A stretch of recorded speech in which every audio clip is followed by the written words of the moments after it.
Olá pessoal, estamos iniciando a roda de conversa do Instituto Liberdade aqui no Mato Grosso, hoje com a jornalista Vandressa, com o vice-presidente do Instituto Liberdade, Olegário, e o deputado federal José Medeiros, que também é presidente desse instituto. É uma proposta que se propõe a discutir e levantar os debates de relevância da política estadual, nacional, internacional, relacionadas à política da direita, das liberdades, enfim, da consolidação da democracia. Então eu vou passar aqui para meus companheiros de bancada já aqui, meus amigos Olegário. Boa noite. Boa noite, Olegário. Se apresenta aí, nosso... Em primeiro lugar, a importância desse trabalho que nós estamos dando início a partir da data de hoje, entende? E explicar para a sociedade, de maneira geral, não só de Mato Grosso, como do Brasil, e com toda proposta também internacional, certo? Olegário, nós vamos falar sobre o Instituto Liberdade, né? E você pode falar para a gente qual que é o objetivo do Instituto, o que o Instituto hoje vem trazer em melhorias para nós todos, a sociedade, né? O Instituto Liberdade, ele nasceu de forma simples, a partir de conversa entre amigos dos mais diversos segmentos da sociedade. Eu venho do segmento industrial, sou engenheiro civil, e ela teve início no fato da indignação, hoje, da sociedade como um todo, perante o que está ocorrendo no nosso país. E nós sentimos a necessidade de se criar um mecanismo devidamente institucionalizado que se pudesse discutir isso de forma adequada, certo? Que muitos assuntos você conversa, muitas vezes não é de forma adequada. Não leva a nada, nem a definições de determinadas coisas importantes para a sociedade como um todo. E quando nós fizemos a primeira reunião, nós visualizamos que a política de forma discutida de forma adequada é o elemento mais importante em toda a sociedade. Sim. Não tinha como você discutir um instituto com ações, entende? Sem envolvimento, sem engajamento da política como um todo. Nós vimos que a única forma de continuidade do processo é você realmente ter uma pessoa com conotação política que pudesse estar constantemente discutindo as ações, constantemente trazendo para o Instituto e para as pessoas que compõem o Instituto desafios da política que estão acontecendo hoje no dia a dia. E, Olegário, eu sei que vocês fizeram já um evento aqui no Mato Grosso, no Hotel Fazenda, também fazendo essas discussões de temas importantes da política. Tá? Teve lá, inclusive depois você pode falar um pouco desse evento, mas quando vem o podcast, porque a ferramenta da mídia social simboliza realmente a liberdade, né? Porque é onde a gente está conseguindo ter os espaços novamente de discussão política. A mídia tradicional está muito viciada, a grande mídia ela está muito complicada, a gente não dá para generalizar, mas uma boa parte dela está bem difícil, está tendenciosa para um lado só. E hoje o nosso país vive essa situação, que inclusive querem controlar as mídias sociais. Então, o Instituto Liberdade vem agora para as mídias sociais através desse podcast, e eu acredito que vai passar por aqui, Vandressa, vários atores da política nacional e do estado de Mato Grosso para discutir e fortalecer essa luta que esse sentimento que o Olegário está colocando aqui para a gente. Então, eu acho que esse podcast simboliza um pouco isso, né? Eu não só simboliza, como é o único mecanismo hoje possível de você realmente atingir alguma meta projetada e programada. Onde a gente pode atingir, né, o crescimento da direita, né? Discutir esse crescimento da direita, né? Colocar, trazer mais pessoas próximas, igual a gente falou, tá engessada essa mídia fechado. Então, assim, essa forma de podcast que a gente está trazendo é uma forma da direita falar mais. Da direita ter mais a liberdade de de crescimento, de mostrar a força da direita, né? Mas falando um pouco disso, mais de discussão, eu acho que a gente vai batendo esse papo aqui com o Olegário, a gente pode explorar e aproveitar um pouco aqui a participação do Zé Medeiros, que a gente espera que seja constante, porque foi escolhido pelo Instituto Liberdade para estar ajudando nesses debates, trazendo à luz, não só pela atuação dele no Congresso, lá como senador, quando esteve como senador, como deputado federal agora, mas como liderança política consolidada na ala da direita aqui do Mato Grosso, né, Olegário? A gente começar a discutir com ele agora esses temas aí factuais que estão acontecendo nesse momento. Né? Então vamos ouvir um pouco o Medeiros aqui, nós poderíamos fazer uma seguinte provocação minha já aqui, passar para a Andressa também, é o seguinte, Medeiros, Copacabana dia 16, qual a expectativa aí das forças da direita nacionais aí, esperam para isso? O que você já dá o seu boa noite aí, o seu boa tarde, o seu bom dia para o pessoal que vai estar assistindo esse podcast, sei lá qual horário, dizer para a gente o que a direita, mais da parte de cima lá, a turma que realmente organiza nacionalmente o partido PL, principalmente, os outros que são da ala de direita, espera do dia 16. Então, é uma satisfação estar aqui. É histórico esse momento. Eu gosto de participar de momentos históricos. A nossa grande preocupação com essa manifestação no dia 16 é justamente passar, tanto para o Brasil quanto para o exterior, a preocupação que nós estamos tendo com as pessoas que estão presas, com as pessoas que estão sofrendo, mães, filhos separados, pais... O Instituto Liberdade nasceu com esse anseio, né? Todo esse sofrimento. Né? Exatamente. Porque foi depois de todos esses acontecimentos. Né? Exatamente, preocupado com a liberdade. O nome tem tudo a ver. Então, esse dia 16 é a cara do Instituto Liberdade, porque nós vamos fazer essa manifestação também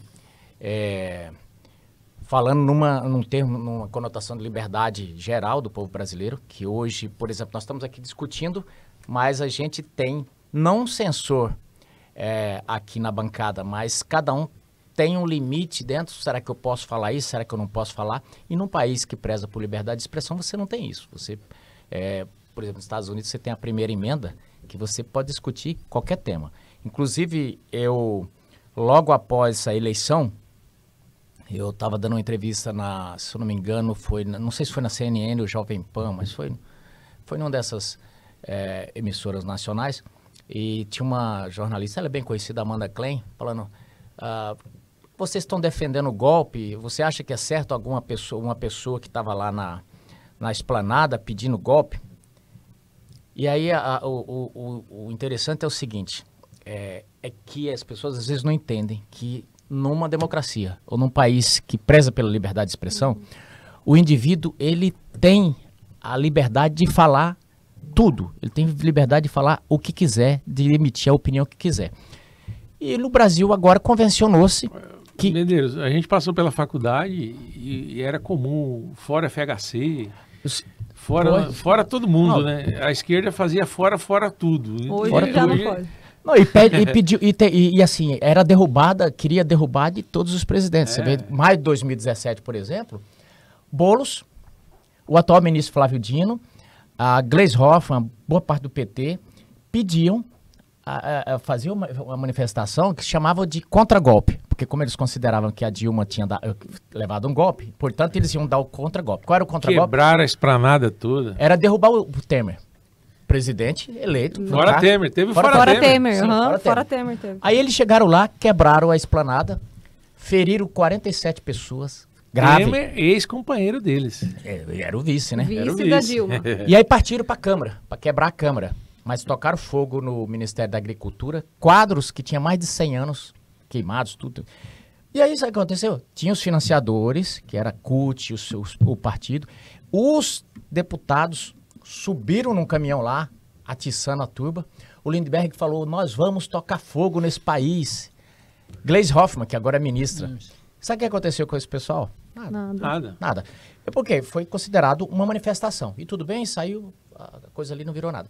Mas aí o que acontece? Nesse momento agora, eles deram construíram a narrativa, colocam essas pessoas e num claro plano maior de manietar o Brasil.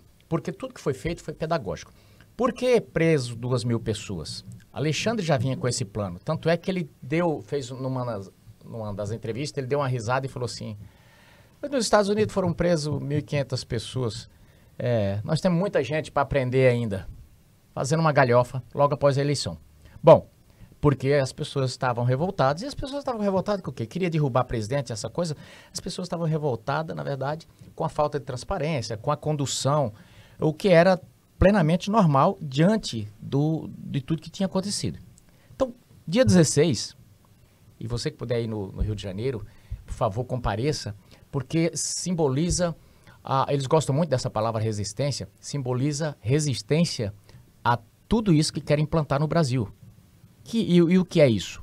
O que eles querem implantar? A lei da mordaça, querem emparedar o que você pode dizer, mas você de direita, você de esquerda pode fazer o que for, pode plantar bananeira pelado na praça. Não, e a esquerda está, deputado, numa situação tão terrível, que se eles estivessem dando certo, o governo deles estivesse bem, né, Olegário, voando em céu de brigadeiro, talvez era mais difícil para a direita. Mas a população está tão sofrida com custo de vida. Eles estão desesperadamente agora essa semana, aí você pode falar um pouco, eles estão tentando tirar o imposto de várias coisas aí, mas não é só tirar o imposto, o descontrole da economia é tão grande que as coisas não se acertam. Não, e o pior que é o seguinte, eu tenho ouvido, hoje mesmo alguns jornalistas me perguntaram, eu falei, olha, o problema é que a inflação que está aí, os entendidos dizem que não é uma inflação devido à falta de alimento, à escassez de alimento. Não está faltando. É uma inflação devido à gastança que eles fizeram, devido ao descontrole da economia em si. Porque a economia, ela é bem, embora seja dinâmica, embora seja... Tem certas peças que, se desencaixadas, você descontrola o setor todo. Como que é ser deputado num país onde o presidente não entende de economia e manda falar para a pessoa, não, para a gente controlar o preço, é só você deixar de comprar determinado item. Como é que... Tá caro, não compra, sem o entendimento básico de economia. Mas sabe, o Olegário é do setor da indústria, ele sabe muito bem. A indústria ela foi desmontada no Brasil e agora tem um segundo desmonte, eles querem desmontar o agronegócio, né? E às vezes a pessoa vai estar desmontando, vai sobrar o quê? Não sobra nada, sobra o caos. Porque por onde esse tipo de pensamento passou, sobrou terra arrasada, literalmente. Não, eles querem acabar com o agro, principalmente na questão ambiental, né? Eu queria fazer uma observação, Medeiros, importante no processo da liberdade. A liberdade está devidamente ligada a um sentimento que chama confiança. Não entende? Quer dizer, você pode, em qualquer momento da sua vida, a partir do momento que você estrutura a sua vida, para qualquer coisa que você vai alavancar, se não tiver confiabilidade, ela se torna, não se torna palpável. Hoje, o que eu vejo no Brasil é que hoje existe muito mais desconfiança do que confiança. E essa desconfiança não tem como você medir, não tem como você apalpar, não tem como você mensurar, entende? Mas é latente no povo brasileiro hoje. É desconfiança de tudo. Daquilo que o governo possa acertar, daquilo que o governo pode errar. Ele pode até acertar, mas a desconfiança é tão grande que não acreditam mais, mesmo ele tentando acertar. Isso aí gera inflação. Essa é a verdade. Isso gera inflação de cara. Eu cheguei a discutir isso com a Gleisi Hoffmann, que agora é ministra e presidente do PT. Ela, assim que terminou a eleição, para fazer galhofa com a gente que tinha perdido a eleição, ela passou e falou, agora nós vamos consertar ela falou um palavrão que vocês fizeram aí, né? As M que vocês fizeram. Eu falei, por exemplo, reforma trabalhista, por exemplo, o teto de gasto. Eu falei, olha, o teto de gasto é o principal pilar que segura o país e que segura, a âncora, né? À toa que chamar de âncora para sustentar a economia. Ela falou, pois por isso que vocês não fizeram nada e nós vamos restaurar esse país e tal. Eu falei, Gleisi, com qual dinheiro? Com qual dinheiro? Porque o que a gente colocou aqui é o seguinte, se você gasta mais do que você está arrecadando, você vai ter problema. Você vai ter ou aumentar impostos, ou você vai ter que recorrer a muito empréstimo, e daqui a pouco você começa a não conseguir ter a confiança dos credores de que você vai pagar essa dívida, vai começar a aumentar juro, e é onde você vai conseguir crédito. Eu falo, se não der nada, a gente imprime. Então, essa é a... E eu fiquei preocupado. Não der nada, a gente imprime. Se tiver caro, deixa de comprar. É soluções simplistas. É por isso que tem um pensador que dizia, para todo problema complexo, a esquerda apresenta uma solução fácil e errada. Simples e errada. E é isso que eles apresentaram. Mas eu achei que era galhofa da Gleice. Quando foi há poucos meses, acho que 3 a 4 meses, eu ouvi literalmente do Lula dizendo isso. O que é que tem que gastar? Governo não quebra. Quebra, tanto é que tá aí. A gente vê aí, né, deputado, a negativa que tá do Lula, né? Lula caiu, está em 50,8% da população com rejeição. O caso é que, e tá isso por quê? Porque as pessoas, o poder, é importante a gente falar isso aqui. Eu já ouvi alguém dizendo o seguinte, o sujeito quando está no poder, ele tem algumas características muito parecidas com a do bêbado. Diz que o bêbado tem vários tipos de bêbado. Tem o violento, tem o que se sente poderoso, tem o que se sente rico, tem o que se sente muito inteligente. E o poder traz umas características. Se você observar algumas figuras públicas, ele se acha ou inteligente, mais do que é, ou ele passa a ser autoritário, enfim, tem algumas características. E o que a gente sente é que o Lula, ele pega, na verdade, várias características dessa, e aí eles passam a simplesmente tratar os problemas como se não fosse complexo do jeito que são, mas um erro maior que eles cometem. Eles pensam que são mais inteligentes que os outros e que as pessoas não pensam, subestimam todo mundo, né? Mas o que às vezes o cara que está no poder não percebe é que é do mais simples ao mais erudito cidadão, ele formula os pensamentos, porque instrução não tem nada a ver com inteligência. E eu vou falar aqui, o meu pai, que eu perdi recentemente, ele era uma pessoa analfabeta, mas ele era uma pessoa que eu achava extremamente inteligente. E tem inúmeras pessoas que têm diploma de doutorado, Dito, que são verdadeiras topeiras. E tem pessoas que... eu conheço gente assim. Pois é. E aí o que ocorre? As pessoas simples da sociedade, o homem comum do povo, é subestimado por figuras que estão na presidência da República. Fala, não, basta a gente falar de picanha e de cerveja que eles ficam doidinhos. Ora, eu também fico doidinho, né, com a picanha e cerveja. Mas isso não significa... né? Mas isso não significa que aquele cidadão seja um besta. Que ele vai no mercado, quando ele observa, fala, não, esse cara tá de moagem. Por isso que cai Mas, deputado, essa resistência que o senhor falou, do esperado dessa manifestação, desse juntar de pessoas lá no dia 16, o que dá para o senhor falar para a gente de estratégia que lá nas casas legislativas do Senado e da Câmara tem para ajudar efetivamente nisso? Eu não sei se alguma coisa foi discutida principalmente nos posicionamentos da direita, nas votações da escolha dos dirigentes dessas casas. Tem alguma coisa que a gente pode sonhar ou ter a expectativa de esperança disso? Olha, o que eu mais ouço... Sem revelar nenhuma estratégia que não possa ser. Em qualquer lugar que eu passo, qualquer aeroporto do país onde as pessoas me abordam, a pergunta é essa. Escuta, tem algum horizonte? Essa eleição do Trump, ela tem alguma influência aqui? O que é que vai acontecer? Bolsonaro vai estar elegível? Essas pessoas vão ficar permanentemente soltas? Não vai acontecer nada? Então, a dúvida das pessoas hoje, principalmente do escopo da direita, é justamente esse. O que vai acontecer? E as manifestações que nós fizemos, não valeu nada? Em primeiro lugar, primeiramente eu já respondo, valeram muito. Aliás, Bolsonaro só conseguiu terminar o mandato pelas várias manifestações que tiveram. Porque todas as vezes que beiravam uma possibilidade de impeachment... O Centrão queria naquela época, né? Exato. Todas as vezes que se aproximava do negócio, a gente fazia uma manifestação, os caras reculavam. Falei, se a gente tirar esse cara daí, vai dar problema. Então, por exemplo, a maior manifestação que teve naquele 7 de setembro, uma coisa que o Brasil nunca tinha visto. Nunca. E aí... Nem a maquiagem da grande imprensa lá do Prim Prim não teve jeito. Não teve jeito, não tinha como. Aquilo lá saía gente pelo ladrão. Então, e detalhe, sem um roubo de celular, sem um quebra-quebra. Eu fui em algumas daquelas, não consegui em todas, você não tinha um papel de picolé jogado no chão, legal.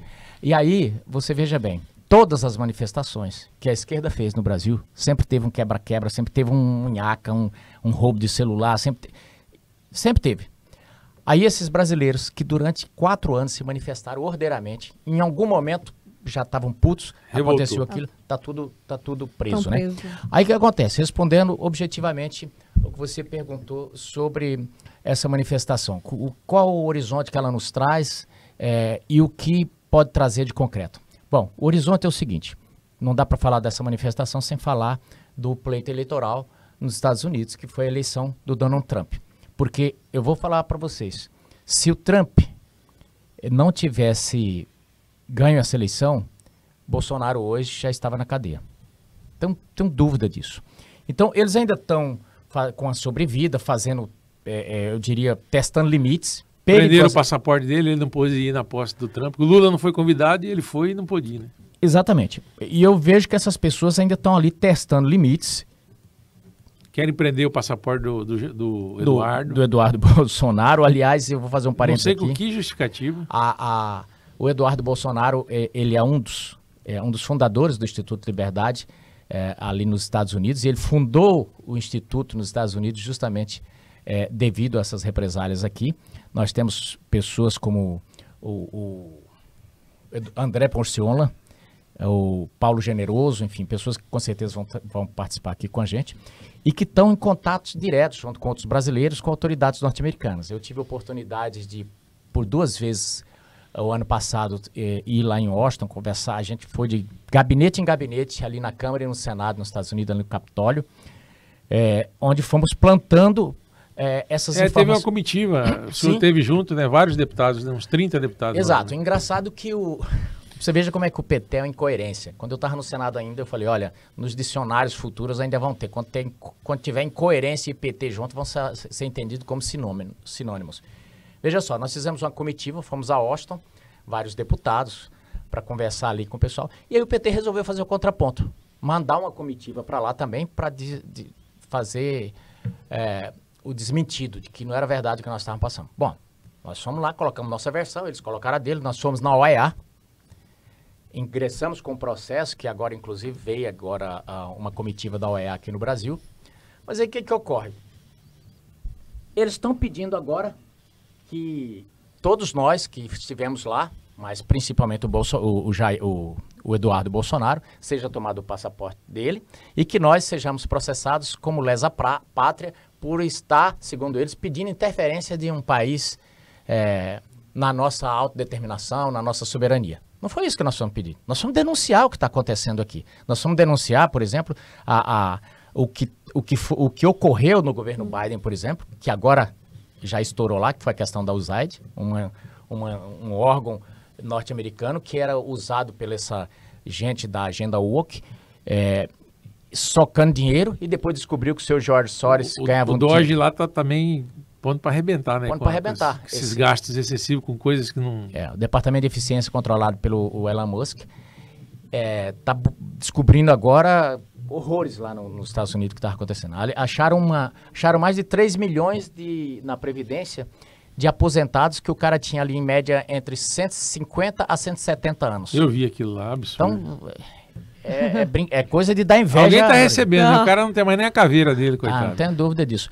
Então, pela primeira vez, nós vamos fazer uma manifestação já tendo, vamos dizer assim, um certo guarda-chuva, porque isso nos dá uma certa retaguarda, assim. Nós estávamos, eu comparava até pouco tempo que a direita estava num campo aberto e com vários snipers. Eu cansei de dizer, falei, quem levantar a cabeça quem levantar a cabeça primeiro vai levar tiro. E foi assim. Foram nos abatendo. Daniel Silveira. O que o Daniel Silveira fez? Você pode falar, não, foi grosseiro. foi grosseiro. Opinião. Mas foi opinião. Opinião. E aí, quase meia-noite, arrombaram a casa dele, na frente de filho, de esposa, de tudo, e levaram ele preso. Eu trabalhei mais de 2 décadas na polícia, nunca vi um mandado para fazer assim, ó, você vai prender um traficante... Com amor. À noite, né? À noite. Você não arromba a casa de ninguém à noite, porque a lei diz. Mas de certo tempo para cá, tudo foi relativizado. E aí, no domingo, dia 16, nós vamos falar desses temas todos. E aí algumas pessoas perguntam, tá, mas por que o Rio? Por que não em Cuiabá, Rondonópolis, São Paulo, Rio Grande do Sul e tal? Olha, o que se decidiu é o seguinte, primeiro a gente tem que a realidade é o que é, não o que a gente gostaria que fosse. Então nós chegamos à conclusão que se você abre em todo lugar, a gente não vai ter muito controle do que vai ser falado.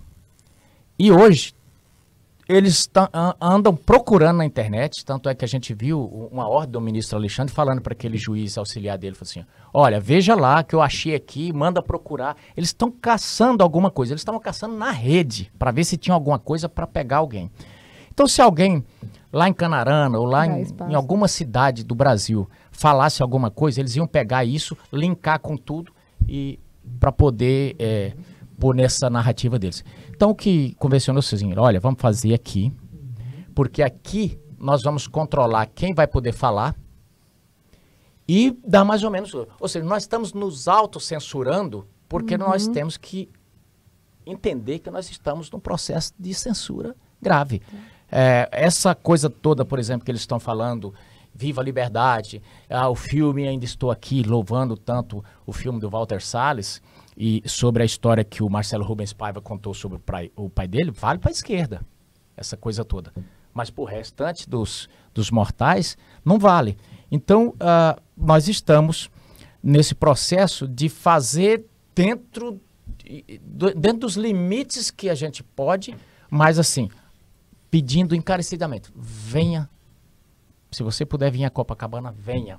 Venha porque nós precisamos. Vai ser em Copacabana, depois nós vamos fazer em São Paulo também. Eu tenho certeza que vai ser muito grande. Vai ser muito grande.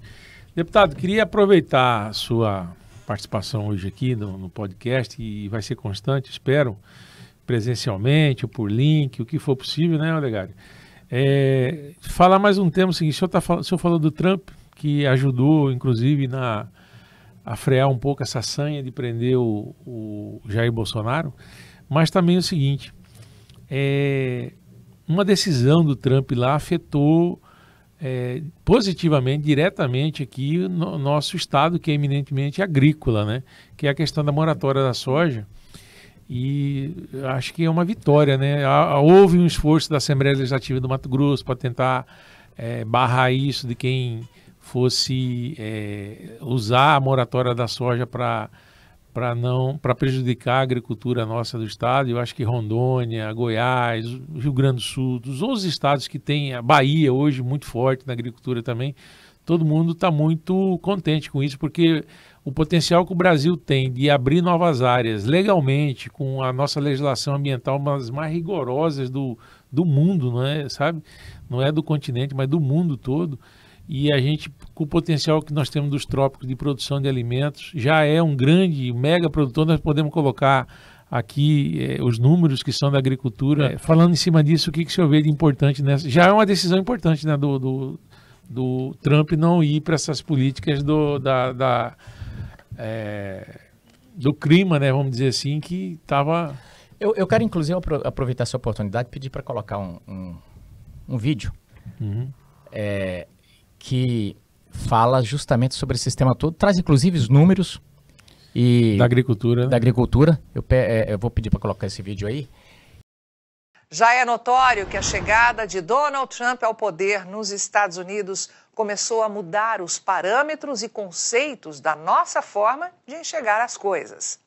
O combate pesado para pôr fim à agenda woke, a saída do governo americano do Acordo de Paris sobre mudanças climáticas e a implementação de uma política de taxações mostram que Trump entrou chutando a porta. E veja só, meu amigo, ninguém menos que a maior exportadora de grãos do Brasil, a multinacional Cargill, sinalizou que está deixando de seguir as restrições para a compra de soja de áreas recém-desmatadas.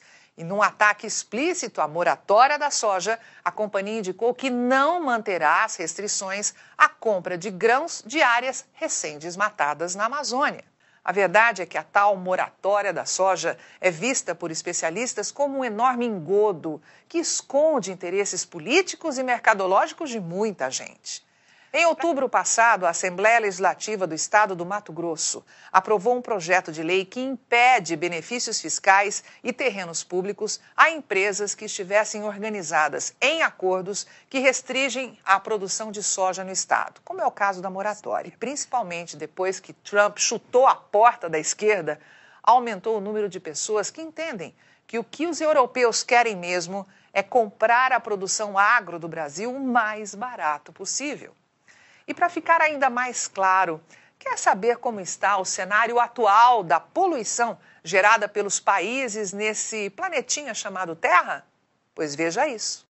A China é a líder absoluta, respondendo por 36% da poluição do mundo. Os Estados Unidos ocupam a vice-liderança com 26%. E a Europa aparece em terceiro, colada, com 25%. E o Brasil, hein? Sempre tão acusado de ser o culpado de tudo. Volte ao gráfico e guarde essa informação na memória para nunca mais esquecer. O Brasil está representado por esse filete verde, meu amigo.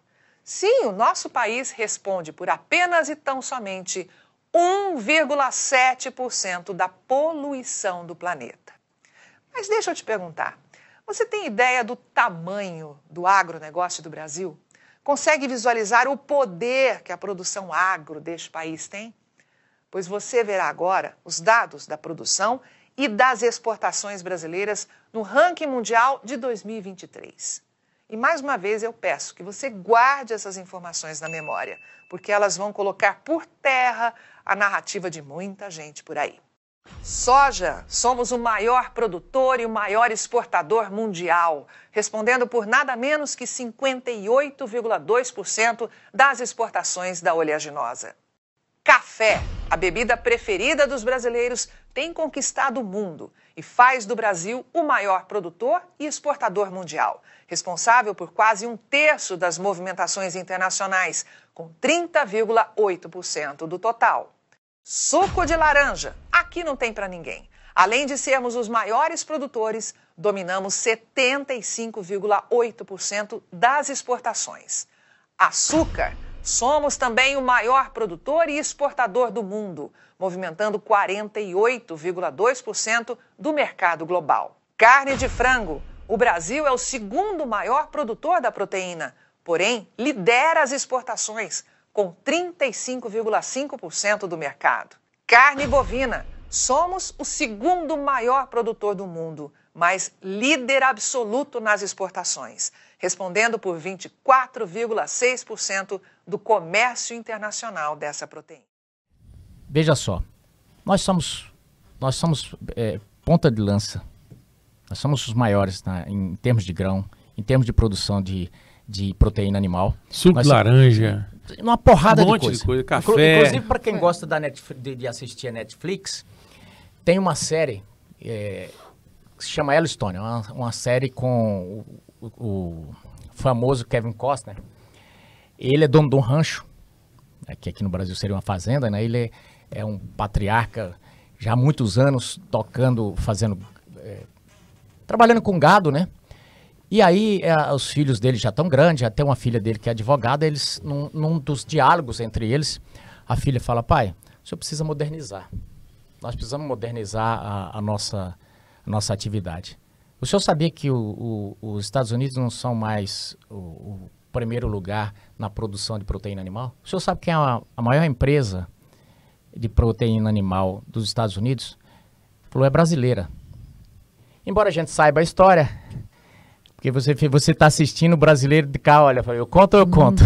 Eu conto ou você conta como é que essa empresa brasileira ficou a maior? Mas não interessa. O fato é que o Brasil é o maior produtor de carne, de girassol, de milho de pipoca e por aí vai. O que ocorre? A Europa, principalmente, ela começou com um negócio que não é de hoje. E, aliás, essa política woke vem de lá. E eles começaram com a preocupação, eu diria que numa estratégia maquiavélica, eles começaram a fazer o seguinte, não é falar para o Brasil produzir menos, eles começam, vamos proteger o meio ambiente. O discurso é muito bonito, o pano de fundo é proteger o meio ambiente. E você nota que a esquerda usa muito bem todas essas pautas, que são as pautas das minorias. Eles querem combater uma coisa, ele usa um como pano de fundo. E aí o que ocorre? Isso, eu diria que a grande sacada foi que eles foram com muita volúpia, a mesma cartilha que eles usaram aqui, que é uma cartilha, quem conhece aí, quem acompanha essas discussões mais filosóficas sabe que vem de Grêmio que falava, não vamos implantar o comunismo na força, vamos implantar por dentro das igrejas, vamos entrar tipo um micróbio mesmo, né? Uma bactéria, vamos comer eles por dentro. Vamos entrar nas suas escolas, nas suas igrejas, no seu sistema judiciário, no seu sistema de promotoria.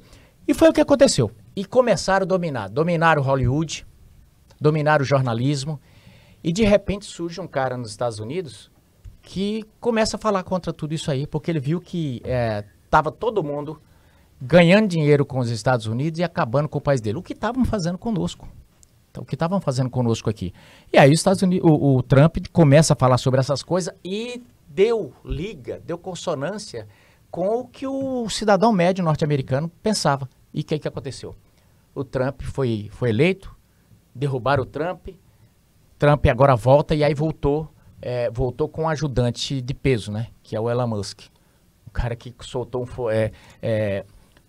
mandou uma nave ontem para o espaço, ela explodiu, em 6 semanas ele já está programado, já vai construir outra em 6 semanas. Quer dizer, e aí o que ocorre? Isso nos dá uma ajuda, o que tem a ver com sua pergunta, nos dá uma ajuda pelo seguinte, há tempo que a gente está dando murro em ponta de faca aqui, porque eles começaram a nos manietar. Nos manietar com a política indigenista, que a gente não pode passar uma ferrovia, uma estrada, nem... Eles criaram uma tal de uma zona de amortecimento que no mínimo 40 quilômetros de uma aldeia, você não pode fazer empreendimento nenhum. E então, o índio quer a aldeia, ele quer a estrada. O indígena quer a estrada. Eu sei porque eu já participei de reunião, acompanhei. Exato. Os indígenas querem. A Ferrogrão, por exemplo, que está na mesa do ministro Alexandre, não pode sair há mais de 4 anos, está lá, é uma ação do PSOL, um partideco de gente maluca que está lá. O cara bate uma lá na cabeça, ou tomando vinho peramanca lá no Leblon, e decide que vai decidir a vida do cara que está aqui no Pará, em Mato Grosso. Mas enfim... A vida do cara não, a de um estado todo, que deixa de desenvolver por causa disso. Exatamente. Vamos falar até mais, né? A gente tá do Brasil, né? Porque sim, nacionalmente a Ferrogrão vai ajudar os escoamentos. Não, exato. 30% do PIB, se eu não me engano, ou 1/3 do PIB é o agro.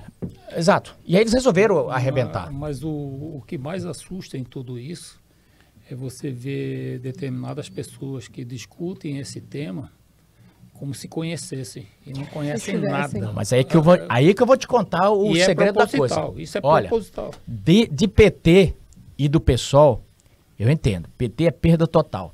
E eles são peritos em falar com toda a propriedade sobre temas que eles não têm o menor conhecimento. O Dito sabe mais do que eu até, que o Dito conhece esse pessoal, o Dito é mais velho. Ele conhece esse pessoal desde a época da faculdade, né? E aí é o seguinte, não, gente, eu vou fazer um pormenor aqui. Eu conheci o Dito quando eu era criança, ele já estava na nata da política mato-grossense. Agora ele me fala aqui que está com 52 anos, né? Eu estou quase com 60. Mas voltando ao o que a gente está falando aqui, eu diria que esse pessoal, eles foram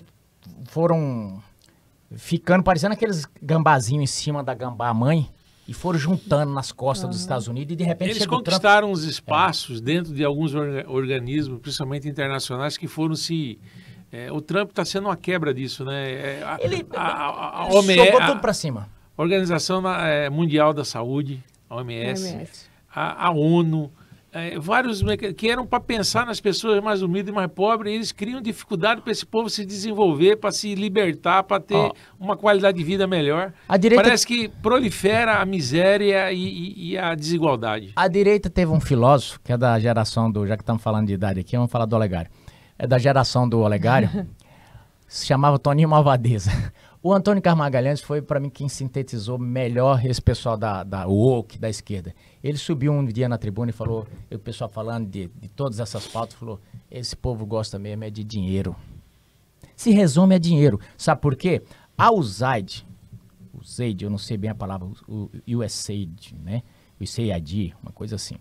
Ela é bilhões e bilhões que saía dos cofres dos norte-americanos para discutir pautas, por exemplo, proteção da comunidade, implantação de políticas LGBT no Gabão, não sei na onde, não sei aonde, no Iraque, no lugar que não tinha nada a ver. E é milhões e milhões de dólares. Isso aí era só ajeitadeira. Só ajeitadeira, da mesma forma que vem milhões de dólares. Por exemplo, quando o Salles assumiu a pauta do ambiental no Brasil, o Ricardo Salles, que eu quero trazer ele aqui um dia para a gente discutir aqui no podcast com ele vai contar muita coisa sobre Mato Grosso, sobre ex-ministro do meio ambiente. Ele disse o seguinte... Sobre os abusos da MST. Vinha em torno de 540 milhões de dólares. Sabe para quê? Para pautas diversas. E a FUNAI, por exemplo... Ela via a cor desse dinheiro? Não, esse dinheiro ela servia simplesmente como organismo de esquentar. É uma espécie de... Era um órgão repassador só. Repassador. Eu chamava de lavagem de recurso, né? Passava para as ONGs. Aí para quem não sabe aqui, eu já tive no Senado por 4 anos. Eu fui senador pelo estado de Mato Grosso. E eu comecei a visitar as aldeias. Olha, tem aldeia que as pessoas passam fome mesmo. Passam fome. O dinheiro não chega lá. E aí o Trump descobriu esse troço tudo e colocou o Elon Musk que está cortando esses negócios tudo. Para nós é ótimo, porque tem impacto direto. Essa questão da moratória da soja que eles inventaram aqui, para quem não está nos assistindo, gente, eles queriam o seguinte. Primeira pauta era a Amazônia. E a Amazônia, e nós continuamos crescendo na produção de alimentos. Aí os caras descobriram e falaram, mas... Porque o cara lá da Europa, ele olha, o esquerdista da Europa, ele olha e ele acha que o problema do Brasil está crescendo muito é porque está desmatando a Amazônia e está plantando muito. Não, então se a gente falar sobre a Amazônia, ele vai parar de plantar, ele vai diminuir a produção. Só aumentou a nossa produção. Ele falou, mas o que está acontecendo? Aí eles começaram, então nós temos que começar a proteger, dizendo que vamos ter que fazer uma moratória no Cerrado. Então, agora a moratória do Cerrado. Aí tem a moratória da soja também em 2 aspectos. Tanto a parte do Cerrado e quanto a parte de você não poder vender uma soja de uma área que você tenha desmatado. Aí, depois de 2008. Depois de 2008. Aí você veja bem se não é interferência na nossa soberania. Pelo seguinte, primeiro que nós temos só 7% das nossas terras que são agricultáveis, assim, que nós estamos hoje trabalhando. O restante está do jeito que Cabral deixou, que Cabral achou. E aí, gente, é o seguinte, essa moratória, é o que o Dito falou aqui, falou assim, olha, quem desmatou a partir de 2008 não pode vender no mundo. E eles foram fazendo isso com as grandes trades. Que foi o que o Trump fez. Exatamente. Agora de grande, que falou, acabou isso. E as trades americanas falaram, então tá bom, acabou.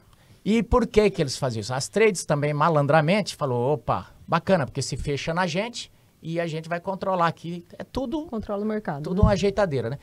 E aí, o que aconteceu? O Trump chega e fala, não, acabou a brincadeira, não vai ter mais isso. E pronto. E agora, isso nos ajuda, por isso que eu chamo de guarda-chuva, porque a gente estava lutando, dando murro em ponta de faca. Cada vez que a gente falava disso lá, os caras já nos chamavam de negacionista, que nós estávamos acabando com tudo. Mas a gente sabia a malandragem que estava sendo feita. Era simplesmente para deixar o Brasil pequeno como um grande produtor.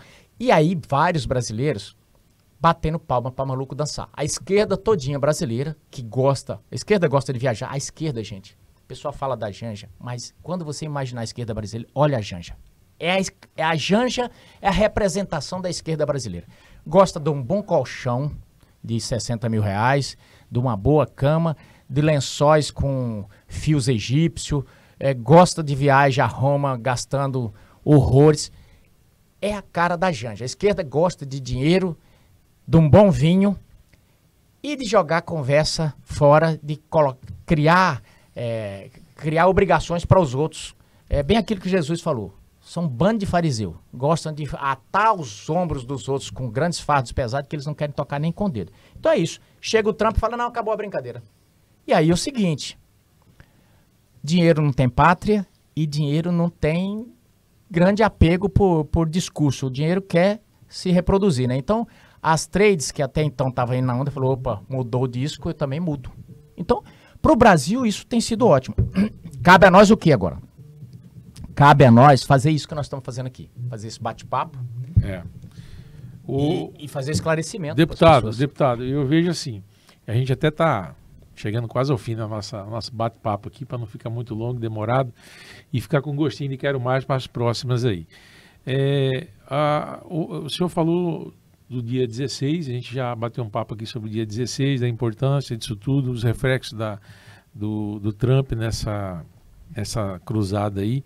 E Mato Grosso, nesse cenário todo político aí, nós temos o PL hoje muito fortalecido, o senhor é membro do Partido Liberal, tem 4 deputados federais, hoje o senhor está como deputado, o Mato Grosso tem 8 deputados, ou seja, metade da bancada é de direita, tem mais alguns deputados que também são dessa vertente da direita aqui, que são de outros partidos, mas que visivelmente são da direita.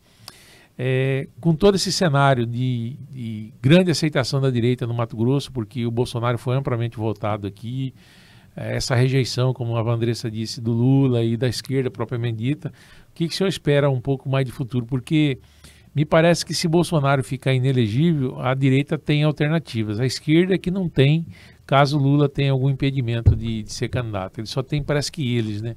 Como é que o senhor vê um pouquinho esse futuro da política da direita no Mato Grosso? Olha, a direita só perde a próxima eleição para ela mesma.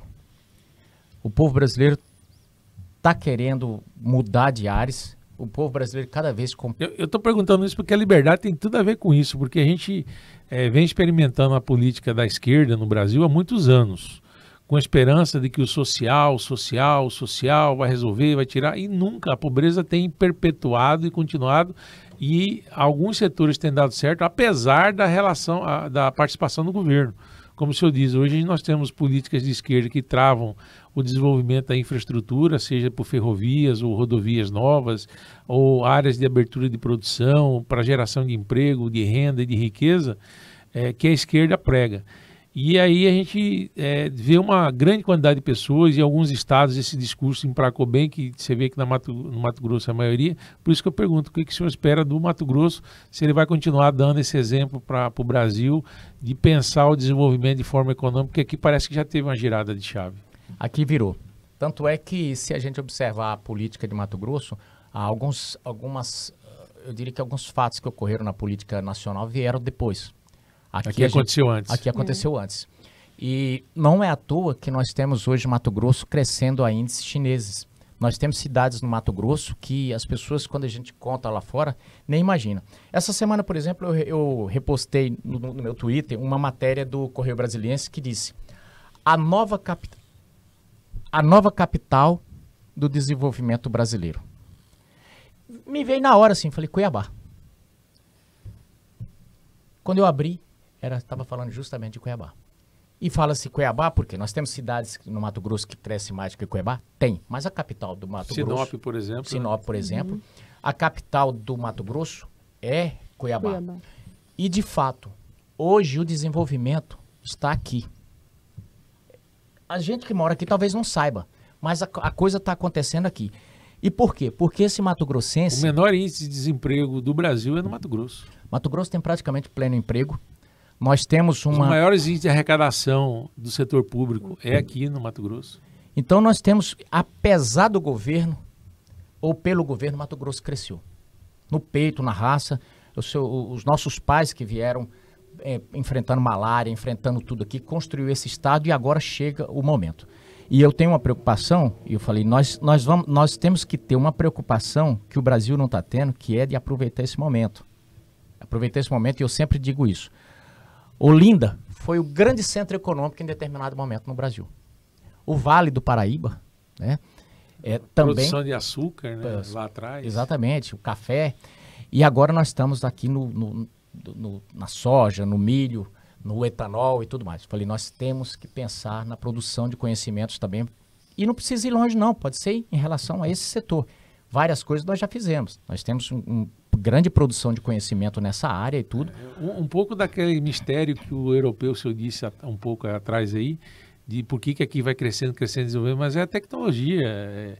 Eu fiz colégio agrícola. Quando eu saí lá, a gente produzia 42 sacas de milho por hectare. Hoje passa de 100, 120, 125. Você veja que eu me lembro de gente comemorando 35 sacas de soja no hectare, quando eu trabalhei na minha adolescência era um em pouco. concessionária. Quando eu saí era 42. Aí você terminava um frango com 45 dias, hoje é com 30 e poucos dias. Exatamente. Esse frango que a gente compra no mercado congelado termina com 30 e poucos dias. Antes, né, quando eu fiz colégio agrícola, a gente finalizava ele com 45 dias. Então a produção virou uma coisa de louco. E a gente não sabe em escala grande, um dia de ração a menos, milhares e milhares de frango, a economia é tremenda. Quanto não rende isso? E aí você vê, por exemplo, Sinop, que até poucos dias, Olegário, tinha 2, 3 ruas de chão, Sinop já vai logo para 300 mil habitantes.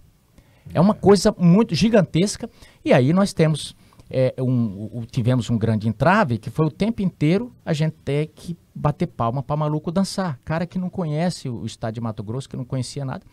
E aí a gente começa, de repente, a ser esse expoente do Brasil. Cuiabá, talvez você não saiba, mas hoje os olhos estão voltados para Mato Grosso. Os olhos estão voltados, inclusive, para a nossa política, e eu tenho orgulho de estar aqui. Por exemplo, as pessoas não sabem, mas um dos talk shows importantes hoje, que é ouvido até, inclusive, fora do país, o Braddock Show, é daqui, de Cuiabá. Então, nós temos boa discussão política em Cuiabá, nós temos boa produção de conhecimento em Mato Grosso e nós estamos a maior produção nacional aqui no estado. E aí, eu respondo, para a gente finalizar o que você disse. Nós precisamos também ser essa vanguarda em termos de política, em termos de produção para essa reformulação da política nacional que está carcomida, está enferrujada. E de que forma nós estamos fazendo isso? Fazendo discussão política de qualidade, como esse podcast que a gente está fazendo aqui. Isso eu ia falar, deputado, o senhor como uma liderança, né, da direita, o senhor com o Instituto Liberdade vem trazer isso, né? Vem trazer essas pautas da direita, vem trazer esse fortalecimento da direita ainda mais no nosso estado. E o objetivo aqui é a gente ter um espaço onde o vereador, que às vezes a política ela é feita, o alicerce da política é o vereador. E é o que primeiro apanha.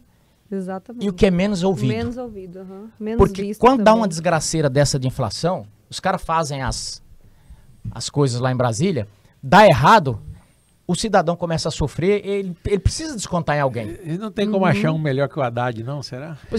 Pois é. Mas ele não tem como descontar no Haddad. Sabe o que ele faz? Bate ele vai no lá. primeiro vereador que ele encontra e já lasca com o vereador. Indignação legítima, mas batendo no cara errado. É a primeira cara com a população, né? É o vereador que está ali para Exatamente. apoiar. Então a gente quer abrir...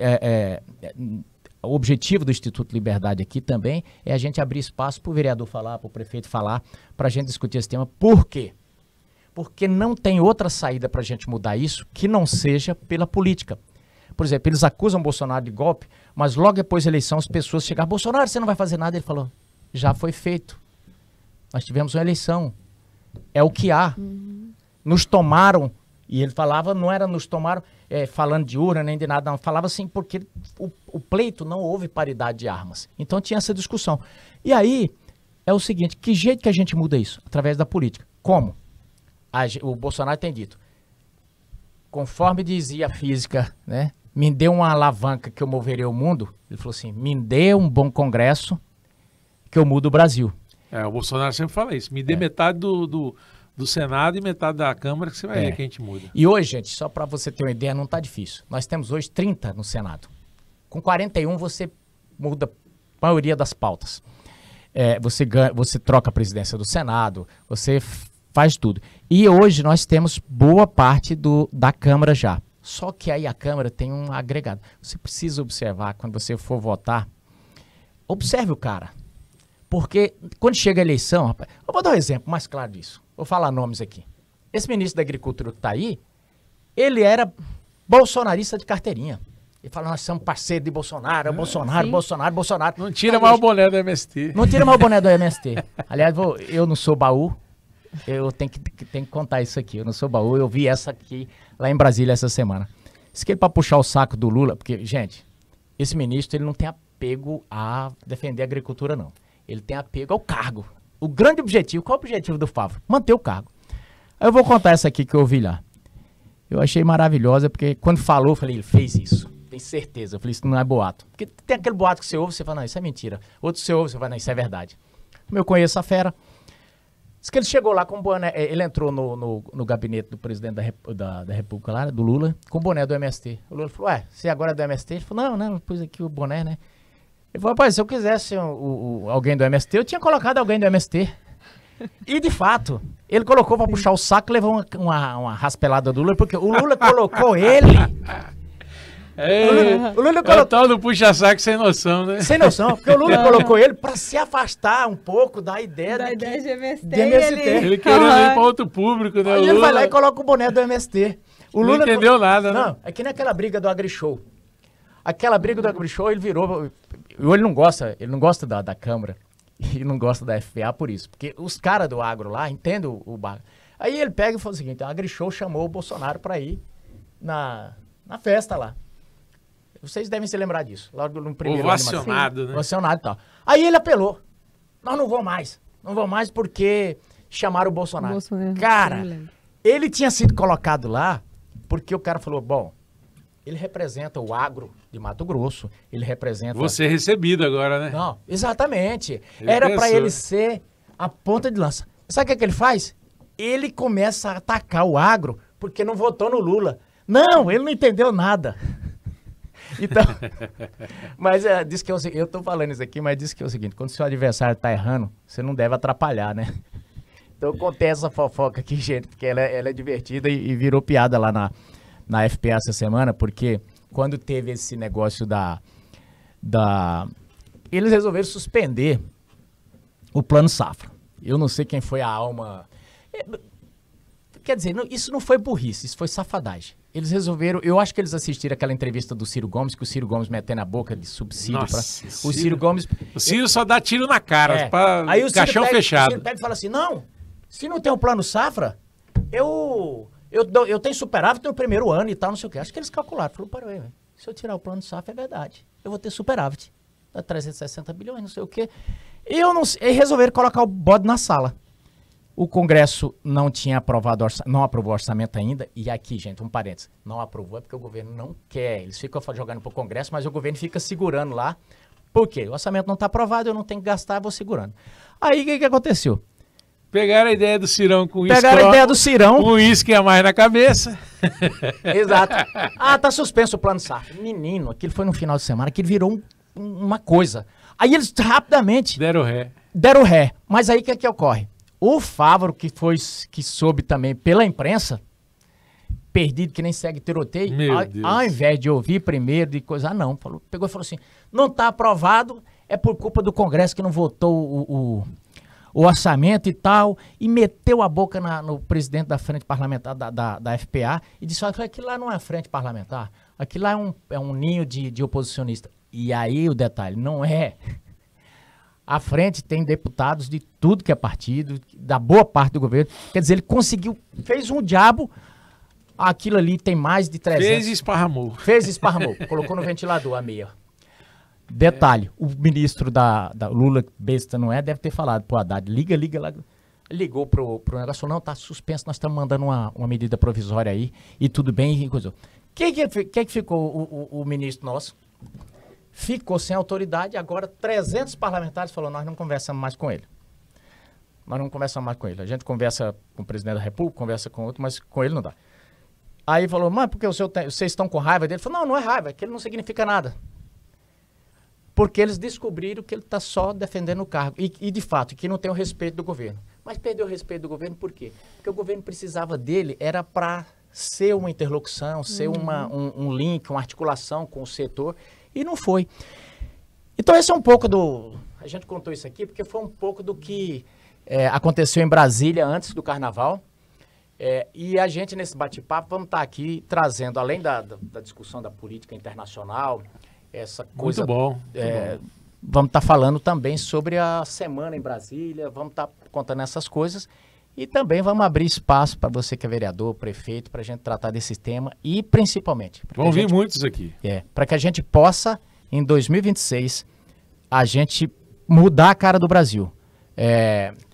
Porque a gente só muda essa situação que está no Brasil se a gente conseguir mudar as cabeças que estão ali no Senado, que tem muitas delas que eles são que nem pêndulo. Vai para lá e vai para cá. E esse tipo de coisa não dá para a gente mudar o Brasil com um cara que a gente não tem confiança. Isso aí, Olegário, seus considerações aí. Eu queria fazer uma observação importantíssima em todo esse contexto, que é o seguinte: o Instituto Liberdade, ele constantemente reúne pessoas onde se faz debate de alto nível, entende? Devidamente estruturado, devidamente orientado.